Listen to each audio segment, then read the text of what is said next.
Good evening, everyone. Welcome back to Of Course It Makes Sense. Mr. Barry, Yes, sir. you ever traveled? Yeah, I had to travel to get here. Yeah. How about a greater distance than across the city? Oh, yeah, I've been a little farther than that, yeah. Any place in particular? Well, first thing comes to mind, I've been up and down the western coast of the United States, I've never been. various places there. There was a group of us went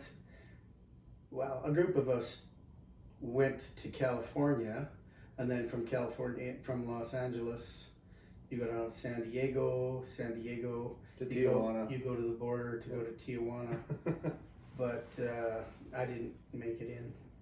They wouldn't let you cross the border? No, that was back in the times if long-haired people weren't let in Yeah. into the country. It was kind of funny because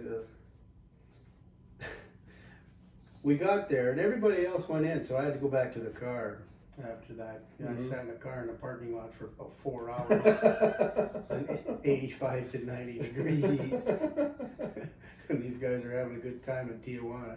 But I was okay, I guess. But I found it rather funny because right next to where you cross the border, because we walked across, right? Mm-hmm.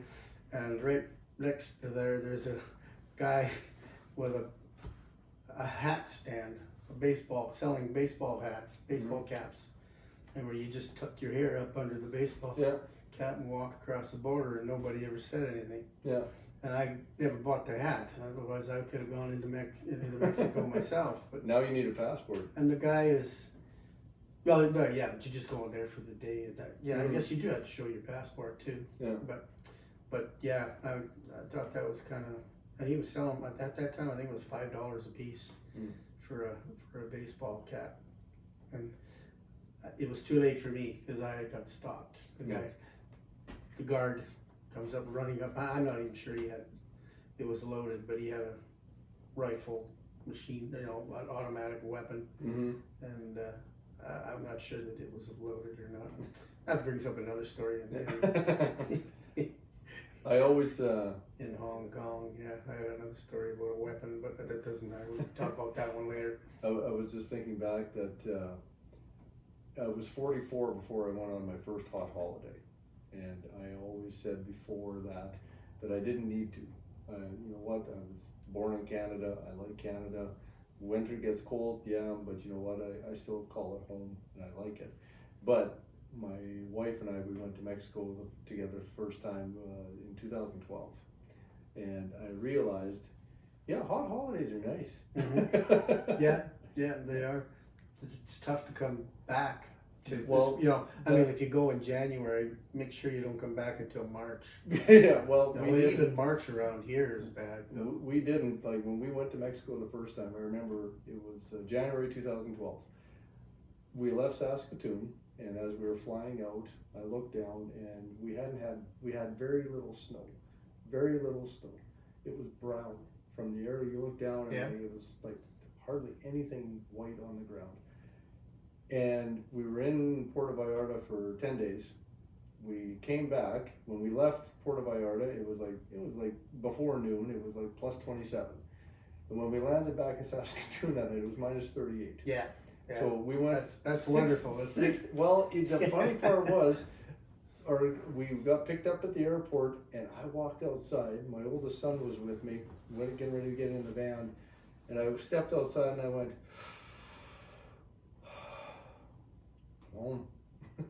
Crazy as that sounds, Really? I felt that bite of cold, frigid air in my lungs, and I was like, you know what? It was nice to get away, but I'm so happy to be home. Oh wow. Yeah, crazy, right? That don't make sense. Well, not to me it doesn't. But I don't like cold weather. Yeah. I just don't. I mean, I shouldn't say the hotter the better, because it does get unbearable. But 27 degrees, that's good enough for me. Yeah. No, but like since then, like we've gone south a number of times to the Caribbean, and Chantel's been over to Taiwan a couple times to visit her uncle. I've never been. One day I'll go and she can stay home with the kids. But But like going down into around the Caribbean, like we've been to Cuba, Mexico, Dominican, and I think the part that I enjoy most is just experiencing a new culture, like something that is just a completely different way of life that I've never experienced before. Like I remember in Tulum, and Chantel and I, we had to go to the front desk one night. I think we were just getting change, and I went up to the front counter, to the front desk, and a young lady sitting there, and I stood there and I looked at her and said, I can't imagine what it's like here in the summertime. And she goes, why is that, senor? I said, well, it's so bloody hot. And she looks at me, she goes, oh, senor, she goes, it's very cold tonight. And I looked at her and I said, I'm wearing a t-shirt and shorts and I'm sweating.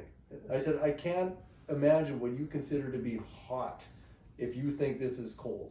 And it's just like, it's just something that my mind can't fathom. Just well, I mean, they're acclimated though. They're acclimated to it. Well, I understand that.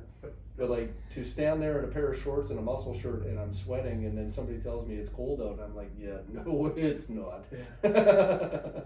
Yeah, it's like even here, it's in Saskatoon here, we can, you see a lot of people would just stand wearing shorts in January. Mm-hmm. You know, Bermuda shorts, they're walking out and going downtown shopping or even to the mall or wherever, you know, they're wearing shorts and you sit there and you wonder, like, there's something wrong with that guy. You know, you just kind of say, like, it's minus 30 out, man, and the wind chill is minus 42 or something like that. Mm-hmm. And why are you wearing, you know, I mean, you're trying to prove something? Yeah. But no, like going, like I was saying there about going into like living in a different culture for even just a brief period of time, like just going down there, learning something about people that you've never met before, and coming back, and just like that experience. Like I remember, when we went down to, we were in Cancun with the kids, and like, okay, for me, like it was more. It was special to me, more so than the rest of the family. Like we were in Cancun and we took a trip into the interior of the Yucatan Peninsula where all these ancient Mayan ruins are. Yeah. And I chuckle about it now, but like I've been a history geek all my life.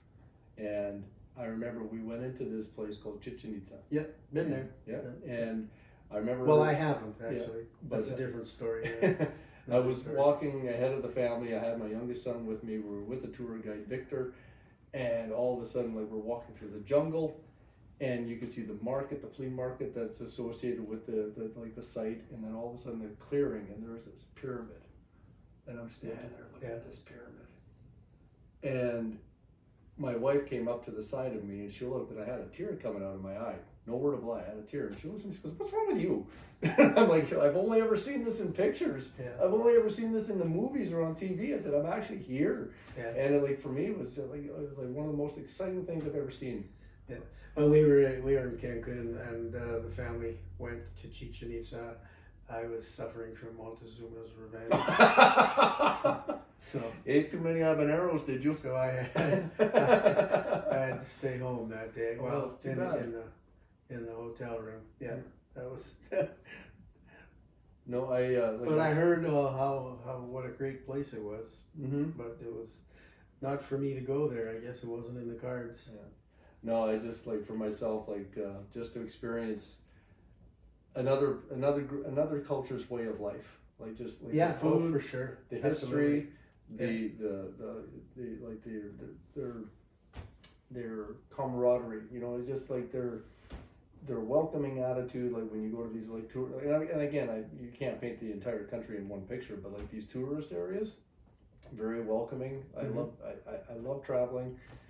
I have to get over that thing about like I was a Canadian. I love being in Canada. You know, coming home is great, but going around the world, seeing other people, living those. Well, that's one thing about being a Canadian. You can do that. Mm-hmm. You can go around the world. That is true. See other places. You know.